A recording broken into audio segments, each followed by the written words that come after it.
அனைவருக்கும் வணக்கம்.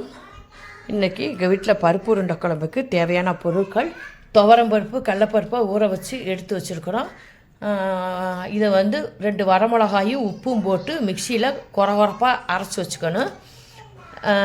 இந்த கொரகொரப்பாக அரைச்ச மாவோட தேங்காய் பூ, வெங்காயம், இஞ்சி, பூண்டு, கருவேப்பிலை, மல்லித்தலையை போட்டு பிணைஞ்சு உருண்டைகளாக பிடிச்சி இட்லி பானையில் வேக வச்சு எடுத்துக்கலாம்.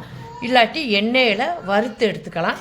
இப்போ குழம்புக்கு தேவையான பொருள்: எண்ணெய், தாளிப்புக்கு பட்டை, அன்னாசிப்பூ, சோம்புத்தூள், மிளகுத்தூள், ஜீரகத்தூள், புதினா தழை, கருவேப்பிலை, மஞ்சத்தூள், மிளகாய்த்தூள், தேவையான அளவு உப்பு, மல்லித்தூள், தேங்காய், புளி, வெங்காயம், தக்காளி. இந்த வெங்காயம் தக்காளி எண்ணெய் போட்டு நல்லா வதக்கி அரைச்சி எடுத்துக்கணும். தேங்காயும் நம்ம வதக்கி அரைச்சி எடுத்துக்கணும்.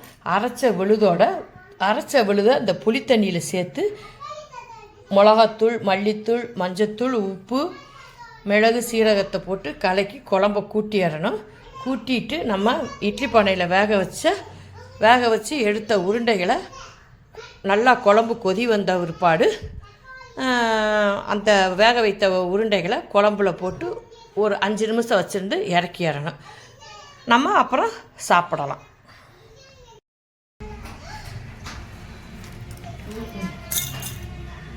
இப்போ நம்ம பருப்பு வகைகளை அரைச்சிட்டோம். தேவையான அளவு உப்பு போட்டுக்குவோம். இப்போ வெங்காயம் தள்ளி போட்டாச்சு. அடுத்து தேங்காய் பூ, நம்ம வெட்டி வச்ச கருவேப்பிலை, இஞ்சி, பூண்டு இதெல்லாம் போட்டு நல்லா பிணைஞ்சிடுவோம். இப்போ உருண்டைகளை உருட்டி வச்சுட்டு இப்போ இட்லி பானையில் வேக வச்சிட்டோம். குழம்ப தாளிச்சு விட்ருவோம். எண்ணெய் ஊற்றியாச்சு.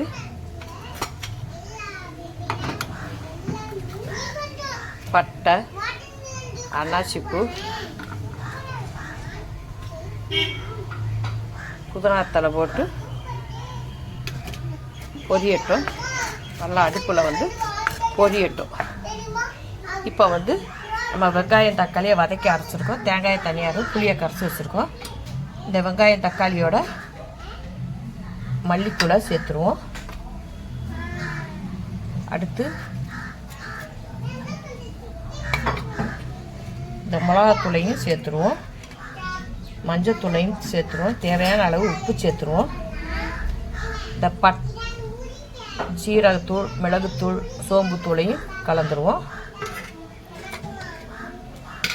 இப்போ கரைச்சி வச்ச புளியையும் ஊற்றிடுவோம்.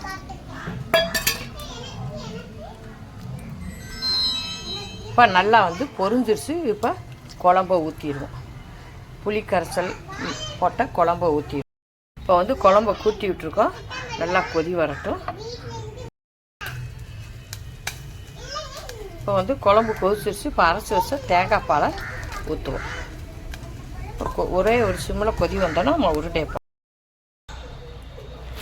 அந்த பருப்பில் உருண்டையில் முட்டூன்னு எடுத்து வச்சோம். அதை தண்ணியில் கலக்கி குழம்புல ஊற்றணுன்னா கொஞ்சம் கெட்டியாகும் குழம்பு. இப்போ குழம்பு கொதிக்கட்டும். வேக வச்ச உருண்டை வெந்துருச்சு, கொதிச்சிருச்சு. இப்போ உருண்டையில் எடுத்து போடுவோம்.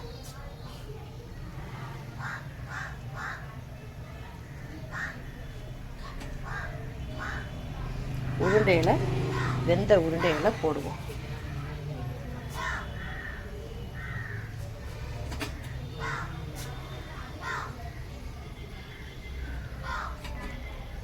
உருண்டையெல்லாம் போட்டாச்சு. அடுப்பை நிறுத்திடுவோம். எங்களுடைய சேனலை லைக் பண்ணுங்கள், ஷேர் பண்ணுங்கள், கமெண்ட் பண்ணுங்கள். நன்றி, வணக்கம்.